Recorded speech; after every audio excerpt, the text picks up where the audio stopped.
Hello friends, welcome to all of you in our channel Khan classes of commerce. जैसा कि screen पर आप देख रहे हैं, आज हम ऑडिटिंग से रिलेटेड एमसीक्यूज़ लेकर आए हैं जो आपके पार्ट बी में यूनिट नंबर 7 से रिलेटेड हैं। आज हम आपको ऑडिटिंग से संबंधित 20 से ज़्यादा एमसीक्यूज़ डिटेल में एक्सप्लेनेशन के साथ बताने वाले हैं। तो ये वीडियो आपके लिए बहुत ही इम्पॉर्टेंट होने वाला है और हिंदी और इंग्लिश दोनों लैंग्वेज का प्रॉपर इसमें यूज़ होगा और दोनों लैंग्वेजेस से इसमें एमसीक्यूज़ लिए गए हैं। तो चलिए हम जल्दी से पहला एमसीक्यूज़ देख लेते हैं कि क्या दिया गया है। Auditing is derived from the Latin word. तो ऑडिटिंग किस शब्द से लिया गया है? लैटिन लैंग्वेज से ये लिया गया है। और किस लैटिन वर्ड से ये लिया गया है? तो ऑर्डरे से लिया गया है। तो पहले क्वेश्चन का आंसर आपका ऑर्डरे हो जाएगा, AUDIRE, ऑर्डरे। तो ऑर्डरे का मीनिंग क्या होता है ये भी आपसे पूछा जा सकता है कि ऑर्डरे का पर्टिकुलर मीनिंग क्या होगा। तो ऑर्डरे का मीनिंग टू हियरिंग होता है, टू हियर होता है या टू हियरिंग होता है, मतलब सुनना और सत्य को प्रमाणित करना, इसका मीनिंग होता है। तो याद रखिए कि इंग्लिश का ऑडिटिंग वर्ड जो है या इंग्लिश का ऑडिट वर्ड जो है वो किससे लिया गया है? तो वो लैटिन वर्ड ऑर्डरे से लिया गया है। और ऑर्डरे का मीनिंग क्या होता है? टू हियर होता है। और टू हियर का मतलब होता है सुनना, और सुनने के बाद सत्य को प्रमाणित करना, मतलब ट्रुथ को वेरीफाई करना ऑडिटिंग का मीनिंग हो जाएगा। इसके बाद स्क्रीन पर अगला क्वेश्चन हम देख लेते हैं। अगला क्वेश्चन क्या है? तो देखिए दूसरा क्वेश्चन आपको स्क्रीन पर दिया गया है। When the audit of company accounts was made compulsory in India, मतलब भारत में कंपनी अकाउंट का ऑडिट कब से कंपलसरी हुआ? तो भारत में कंपनी अकाउंट का ऑडिट कंपलसरी हुआ था 1914 से हुआ था। तो आप याद रखिए ये क्वेश्चन आपके एग्ज़ाम पॉइंट ऑफ व्यू से काफ़ी इम्पॉर्टेंट हो जाता है कि 1914 में कंपनी के जो अकाउंट्स हैं उनका ऑडिट कंपलसरी हुआ, यानी कंपनी के अकाउंट का अंकेक्षण कब से अनिवार्य कर दिया गया? तो 1914 से कंपनी के ऑडिट का कंपलसरी कंपनी के अकाउंट्स का ऑडिट कंपलसरी कर दिया गया है। इसके बाद अगला क्वेश्चन हम देख लेते हैं। ऑडिटिंग प्रैक्टिस कमेटी का नाम बदलकर अब क्या कर दिया गया? तो ऑडिटिंग प्रैक्टिस कमेटी, जैसा कि स्क्रीन पर आप देख रहे हैं ऑडिट प्रैक्टिस कमेटी, इसका नाम बदलकर अब क्या कर दिया है? तो इसका आंसर सही ए हो जाएगा। ए यहाँ करेक्ट आपका आंसर हो जाएगा कि auditing and assurance standard board, ये अब इसका नया नाम है। और ये भी पूछा जा सकता है कि APC का फुल फॉर्म क्या है, जैसा कि अगले क्वेश्चन में आप देख रहे हैं वो भी आपसे पूछा जा सकता है। तो फिलहाल इस क्वेश्चन का आंसर यहाँ ए हो जाएगा। Auditing and assurance standard board अब ये नाम कर दिया गया है। अब आपसे ये पूछा जा सकता है कि ऑडिटिंग प्रैक्टिस कमेटी यानी APC कब भारत में एस्टेब्लिश हुई, कब भारत में ये स्थापित हुई? तो इसका राइट आंसर आपका बी हो जाएगा कि 17 सितंबर 1982 में, यानी 17 सितंबर 1982 में APC भारत में एस्टेब्लिश हुई या इसका सेटअप हुआ। तो ऑडिटिंग प्रैक्टिस कमेटी APC का फुल फॉर्म हो जाएगा और इसका नया नाम क्या हो जाएगा? आपने पिछले क्वेश्चन में देखा auditing and assurance standard board, अब इसका नया नाम कर दिया गया है। अगला क्वेश्चन देख लेते हैं कि फॉर रिलायंस कंपनी ऑडिटिंग इस, यानी रिलायंस कंपनी की ऑडिटिंग किस तरह की ऑडिटिंग होगी? तो रिलायंस कंपनी की ऑडिटिंग नेसेसिटी होगी, मतलब बिल्कुल कंपलसरी तौर पर होगी। रिलायंस कंपनी एक प्राइवेट कंपनी है और प्राइवेट कंपनी को और पब्लिक कंपनी को दोनों को अपना ऑडिट कराना अनिवार्य है, कंपलसरी है। तो यहाँ आपका आंसर नेसेसिटी हो जाएगा, मतलब ऑडिटिंग रिलायंस कंपनी की ऑडिटिंग कंपलसरी बेसिस पर होगी और रिलायंस कंपनी इसको टाल नहीं सकती। इसके बाद आगे देख लेते हैं कि अगला क्वेश्चन क्या है। For a beetle shopkeeper auditing is, तो क्या बीटल का मतलब यहाँ किसी पान वाले से है या पान की दुकान से है, तो क्या बताइए बीटल का मतलब पान होता है, तो बताइए कि एक पान की दुकान वाले के लिए क्या ऑडिटिंग कराना अनिवार्य है? नहीं है। तो बीटल एक शॉपकीपर के लिए ऑडिटिंग कराना कैसा है, तो उसके लिए एक लग्ज़री है कि वो पान की दुकान चलाता है, और पान की दुकान चलाता है तो उसके लिए ऑडिट ना ही कंपलसरी है, ना ही उसके लिए नेसेसरी है, और ना ही उसके लिए वॉल्यूंट्री है। उसके लिए वो क्या होगा, एक लग्जरियस चीज़ होगी ऑडिटिंग कराना, क्योंकि उसके लिए ऑडिटिंग ना ही कंपलसरी है और ना ही उसके लिए ऑडिटिंग नेसेसरी है। अब इसके बाद हम आगे क्वेश्चन देख लेते हैं कि और आगे क्वेश्चन ऑडिटिंग से संबंधित क्या हैं। तो इंग्लिश वालों को यहाँ घबराने की ज़रूरत नहीं है कि हिंदी में क्वेश्चन दिए गए हैं, हिंदी में भी हम आपको इंग्लिश में इन क्वेश्चंस को कन्वर्ट करके आपको बता देंगे। तो एक ऑडिटर क्या होता है, एक अंकेक्षक क्या होता है? तो एक अंकेक्षक को एक चौकसी करने वाला कुत्ता कहा गया है। मतलब इसको जो डॉग कहा गया है वो एक पर्टिकुलर एक केस में कहा गया था। ये भी एग्ज़ाम में पूछा जा सकता है कि किस केस में एक ऑडिटर को चौकसी करने वाला कुत्ता कहा गया है। मतलब इसका काम एक निगरानी करना है। मतलब ये डॉग जो है एक वॉचिंग डॉग है, जिसका काम कंपनी में फ्रॉड को रोकना है और फ्रॉड को देखते रहना है कि कहीं कोई फ्रॉड तो नहीं हो रहा। इसका काम शिकारी कुत्ते जैसा नहीं है, इसका काम कंपनी के ऊपर झपटना नहीं है, या कि कोई लालची कुत्ता ये नहीं है, ना ही ये क्रोधी कुत्ता है, बल्कि इसका आंसर क्या हो जाएगा कि ये चौकसी करने वाला कुत्ता है। मतलब ये एक वॉचिंग डॉग है। एक ऑडिटर एक कंपनी के लिए एक वॉचिंग डॉग होता है, जो कंपनी के फ्रॉड चीज़ों को क्या करता है, उजागर करता है और उन्हें रोकने की कोशिश करता है, ताकि ऐसे फाइनेंशियल फ्रॉड फ्यूचर में ना हो सकें। तो ये केस की जब सुनवाई हुई तो इस केस में चौकसी करने वाला कुत्ता एक जज ने कमेंट किया था। तो ये भी पूछा जाता है कि चौकसी करने वाला कुत्ता एक ऑडिटर को किस केस में कहा गया, तो ये किंगस्टन वाले केस में कहा गया है। तो आप इसको याद रखिए कि किंगस्टन एंड कंपनी का जो केस हुआ था, उस किंगस्टन एंड कंपनी के केस में क्या कहा गया है, ऑडिटर को एक चौकसी करने वाला कुत्ता या जासूसी करने वाला कुत्ता कहा गया है, शिकारी कुत्ता नहीं कहा गया। तो बताया गया था कि एक ऑडिटर जो होता है वो शिकारी कुत्ता नहीं है, बल्कि वो ऑडिटर एक चौकसी करने वाले कुत्ते के समान है। जो किस केस में कहा गया, तो किंगस्टन एंड कंपनी के केस में इसको कहा गया है। ये बहुत ही इम्पॉर्टेंट फैक्ट है और इसके पहले भी कई एग्ज़ाम में ये आ चुका है, इसलिए आप इस फैक्ट को याद रखिए। अब हम आगे देख लेते हैं कि पर्टिकुलर अगला क्वेश्चन क्या है। तो व्यक्तिगत अंकेक्षण कैसा होता है? तो कोई एक व्यक्ति की कोई संस्था है, मतलब सोल प्रोप्राइटरशिप है, और सोल प्रोप्राइटरशिप अगर चाहे तो अपना ऑडिट करा लेती है या करा सकती है। तो उसके लिए ये आपका जो पर्सनल ऑडिट होता है, वो पर्सनल ऑडिट सोल प्रोप्राइटरशिप के लिए क्या होता है, वैकल्पिक होता है, मतलब वॉलंटरी होता है। ये उसकी इच्छा पर निर्भर करता है कि वो अपनी फर्म का ऑडिट कराए अथवा ना कराए। तो ये उसके लिए वॉलंटरी है, इसलिए आपका आंसर यहाँ सी हो जाएगा।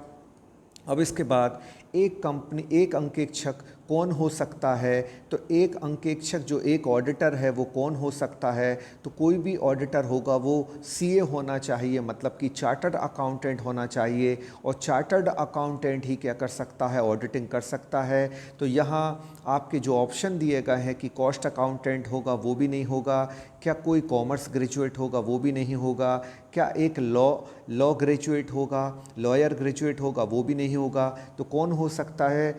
ऑडिटिंग करने वाला पर्सन सीए होना चाहिए, मतलब कि चार्टर्ड अकाउंटेंट होना चाहिए। इसलिए इनमें से कोई नहीं, यहाँ डी ऑप्शन आ जाएगा, नन ऑफ दी अबव आ जाएगा। इसके बाद अंकेक्षण अनिवार्य है, तो मतलब कि इसका इंग्लिश में मीनिंग हुआ कि ऑडिटिंग इज़ कंपलसरी फॉर। तो ऑडिटिंग किसके लिए कंपलसरी है? तो ऑडिटिंग कंपनी के लिए कंपलसरी है। तो यहाँ आपका राइट आंसर क्या हो जाएगा? सी हो जाएगा, क्योंकि एक कंपनी के लिए ऑडिटिंग कराना कंपलसरी है। जैसे ही कंपनी के अकाउंटिंग का काम पूरा हो जाता है, कंपनी की ऑडिटिंग का काम शुरू हो जाता है, और जैसे ही ऑडिटिंग का काम पूरा होता है फिर उस कंपनी पर टैक्सेशन होने लगता है, मतलब उस पर टैक्स लगाया जाता है। तो याद रखिए, ऑडिटिंग का काम जो है वो कब शुरू होता है, तो जैसे ही अकाउंटिंग का काम ख़त्म होता है वैसे ही ऑडिटिंग का काम शुरू हो जाता है। तो इस बात को आप याद रखिए कि अंकेक्षण का कार्य कब शुरू होता है, अंकेक्षण का कार्य कब शुरू होता है, तो अंकेक्षण का कार्य तब शुरू होता है जबकि अकाउंटिंग का काम ख़त्म होता है। तो उस जगह पर आप ये याद रखिएगा। अब इसके बाद देख लेते हैं कि कार्य अंकेक्षण निम्न में से कौन से कार्य अंकेक्षक के हैं, मतलब कौन सा कार्य एक ऑडिटर को करना पड़ता है। तो एक ऑडिटर क्या क्या करता है, खातों की गणती शुद्धता मतलब मैथमेटिकल एक्यूरेसी को चेक करता है। उसके साथ साथ उसका काम जो है वो अशुद्धियों को ढूंढना है, मतलब search the mistake and error, और उनको प्रिवेंट करना भी है, उनको रोकना भी है। इसके बाद कपट यानी कि फ्रॉड को ढूंढना और रोकना भी है, मतलब फ्रॉड को सर्च करना और उससे उसको प्रिवेंट करना मतलब रोकना भी है। तो इस तरीके से आपका आंसर डी हो जाएगा, क्योंकि एक ऑडिटर का काम अशुद्धियों को मतलब एरर और मिस्टेक को सर्च करके उसको रोकना है। उसके बाद फ्रॉड को या फाइनेंशियल फ्रॉड को रोकना है और सर्च करना है, और अकाउंट की मैथमेटिकली जो एक्यूरेसी है उसको भी चेक करना है। तो कुल मिलाकर ये सारे काम एक ऑडिटर के होते हैं। तो इसलिए आपका राइट आंसर यहाँ डी हो जाएगा कि उपरोक्त सभी यानी कि ऑल ऑफ द अबव हो जाएगा। अब इसके बाद आगे हम और इम्पोर्टेंट क्वेश्चन ले लेते हैं ऑडिटिंग से संबंधित, और क्वेश्चंस में आगे देखते हैं कि अंकेक्षण कार्यक्रम होना चाहिए। तो इंग्लिश में इसको क्या कहा जाएगा, इंग्लिश में इसको ऑडिटिंग प्रोग्राम कहते हैं या ऑडिट प्रोग्राम कहते हैं। तो ऑडिट प्रोग्राम कैसा होना चाहिए, लिखित होना चाहिए मतलब कि रिटर्न में होना चाहिए, और ऑडिट प्रोग्राम कभी भी ओरल नहीं हो सकता, कभी भी जो है वो शॉर्ट में समरी में नहीं हो सकता। तो कुल मिलाकर एक ऑडिट प्रोग्राम कैसा होना चाहिए, रिटर्न में होना चाहिए मतलब कि लिखित होना चाहिए। फिर ऑडिट प्रोग्राम ये भी आपके यूनिट नंबर 7 के पहली ही लाइन में दिया गया है, और आपके शुरुआती जो टॉपिक्स हैं उन्हीं से रिलेटेड है। तो काफ़ी इंपॉर्टेंट ये एस्पेक्ट आपके एग्ज़ाम पॉइंट ऑफ व्यू से हो जाता है कि ऑडिट प्रोग्राम कैसा होना चाहिए। ऑडिट प्रोग्राम कैसा होना चाहिए, तो लोचदार मतलब कि फ्लेक्सिबल होना चाहिए, जिसको घटाया या बढ़ाया जा सकता है, ज़रूरत के हिसाब से इसको क्या किया जा सकता है, इंक्रीज़ और डिक्रीज़ किया जा सकता है। इसलिए ऑडिट प्रोग्राम कैसा होना चाहिए, फ्लेक्सिबल होना चाहिए, ए पॉइंट हो गया। फिर इसके बाद क्या वो स्पष्ट होना चाहिए, तो हाँ वो क्लियर भी होना चाहिए, स्पष्ट होना चाहिए कि हमें क्या करना है ये हमें पहले ही डिसाइड कर लेना चाहिए, और हमारा जो भी ऑब्जेक्ट है वो बिल्कुल स्पष्ट होना चाहिए, क्लियर होना चाहिए। इसके बाद क्या ऑडिट प्रोग्राम विस्तृत होना चाहिए, तो हाँ ऑडिट प्रोग्राम डिटेल में होना चाहिए, शॉर्ट में नहीं होना चाहिए, समरी में नहीं होना चाहिए, बल्कि डिटेल में होना चाहिए, ताकि सब एस्पेक्ट को हम अपने ऑडिट प्रोग्राम में क्या कर सकें, कवर कर सकें, और ऑडिट हमारा प्रोग्राम प्रॉपर हो सके। इसलिए उसको डिटेल में होना चाहिए, मतलब थोड़ा सा वाइड होना चाहिए, विस्तृत होना चाहिए। तो कुल मिलाकर फ्लेक्सिबल होना चाहिए, क्लियर होना चाहिए, और थोड़ा सा वाइड होना चाहिए, शॉर्ट में नहीं होना चाहिए। इसलिए ऑल ऑफ द अबव इसका आंसर हो जाएगा, उपरोक्त सभी हो जाएगा। इसके बाद किसी नई संस्था के अंकेक्षण के पूर्व क्या किया जाता है, तो जब भी कोई इंस्टीट्यूट होता है जिसका ऑडिट होना है, तो उसके ऑडिटिंग के पहले क्या किया जाता है, तो उसकी ऑडिटिंग के पहले उसका कार्य क्षेत्र का निर्धारण किया जाता है, मतलब उसका जो उसका फील्ड ऑफ वर्क है उसको डिसाइड किया जाता है। फिर संस्था के स्वभाव का अध्ययन किया जाता है कि वो पर्टिकुलर कंपनी या वो पर्टिकुलर इंस्टीट्यूट किस नेचर का है और किस टाइप के ट्रांजैक्शन उसमें होते हैं, तो उसके नेचर की स्टडी की जाती है, और नेचर की स्टडी करने के बाद ऑडिटिंग प्रोग्राम तैयार किया जाता है। फिर उसमें अकाउंटिंग की कौन सी मेथड का यूज़ किया गया है, उन मेथड्स की स्टडी की जाती है, क्योंकि वहाँ वो संस्था अभी नई है और नया उसका क्या है, अपना काम है, तो वो किस तरीके से अपना हिसाब किताब रखती है और किन मेथड से अपना अकाउंटिंग करती है, इन सब चीज़ों का अध्ययन किया जाता है, इन सब चीज़ों की स्टडी की जाती है। तो यहाँ आंसर आपका ऑल ऑफ द अबव हो जाएगा, मतलब उपरोक्त सभी। इसके बाद आपको नैतिक जांच दिया गया है, तो नैतिक जांच को इंग्लिश में क्या कहा जाता है, तो तो इसको रूटीन वर्क कहा जाता है, इसको रूटीन चेक कहा जाता है। कि जो रूटीन चेक होता है या रूटीन चेक जिसको हम चेकअप कहते हैं, मतलब कि जो डेली बेसिस पर या वीकली बेसिस पर होता है, तो इस किसी भी ऑडिट प्रोग्राम में या किसी भी संस्था में ऑडिट के पहले रूटीन चेकअप होता है। मतलब जो डेली बेसिस पर या वीकली बेसिस पर या मंथली बेसिस पर ये काम चलता रहता है। तो ये पूछा गया है कि रूटीन चेकअप होने से क्या होता है।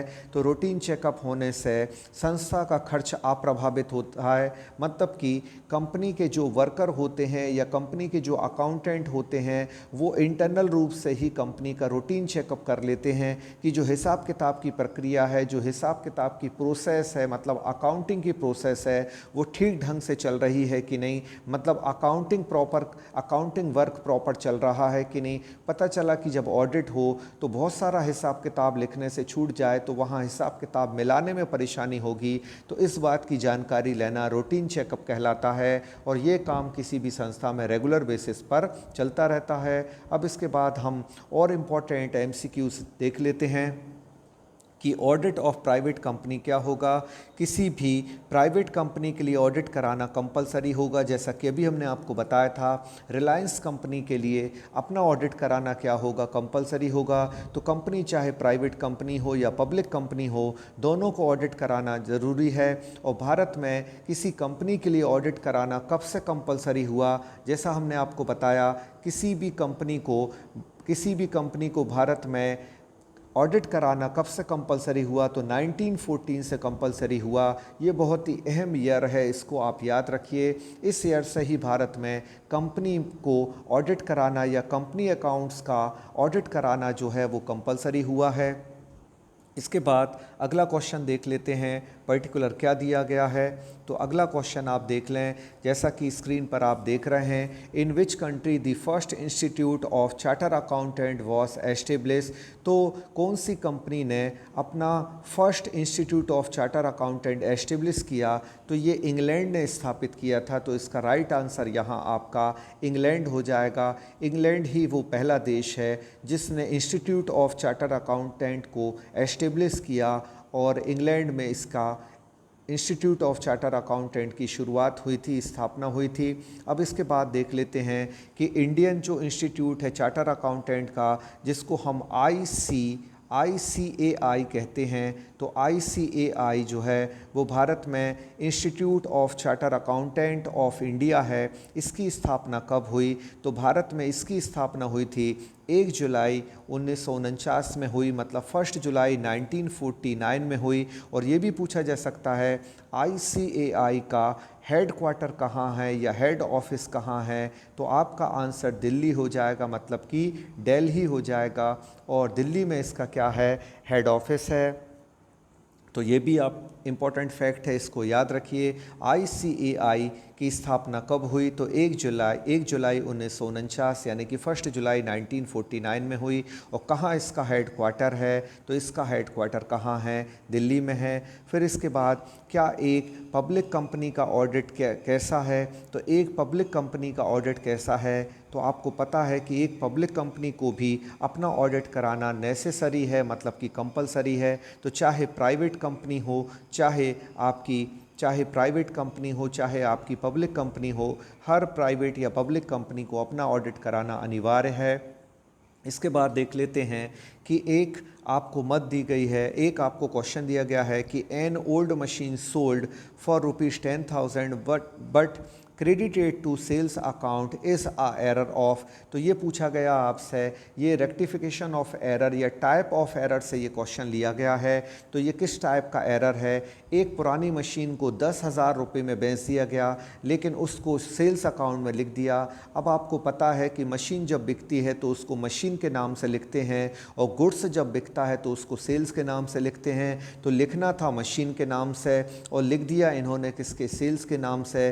तो इस तरीके की मिस्टेक को हम क्या कहते हैं? तो याद रखिए, इस तरीके की मिस्टेक को एरर ऑफ प्रिंसिपल कहते हैं। एरर ऑफ प्रिंसिपल इसलिए कहेंगे क्योंकि मशीन बेची जाएगी तो मशीन अकाउंट में लिखा जाएगा, लेकिन अगर गुड्स बेचा जाएगा तो सेल्स अकाउंट में लिखा जाएगा। ये अकाउंटिंग प्रिंसिपल है और इस प्रिंसिपल की क्या हुई है, यहाँ अनदेखी हुई है और मशीन को बेचा गया जबकि लिख दिया गया सेल्स अकाउंट में, जबकि सेल्स अकाउंट में तो गुड्स जो रीसेल के लिए बेचा जाता है उसको लिखा जाता है। तो ये इस टाइप की मिस्टेक को हम एरर ऑफ प्रिंसिपल कहते हैं। ये कंपनसेटरी मिस्टेक नहीं कहलाएगी, याद रखिए ये एरर ऑफ प्रिंसिपल कहलाएगी क्योंकि यहाँ जो अकाउंटिंग प्रिंसिपल है उसकी अवहेलना हुई है, उसके अगेंस्ट हमने जो है यहाँ एंट्री की है।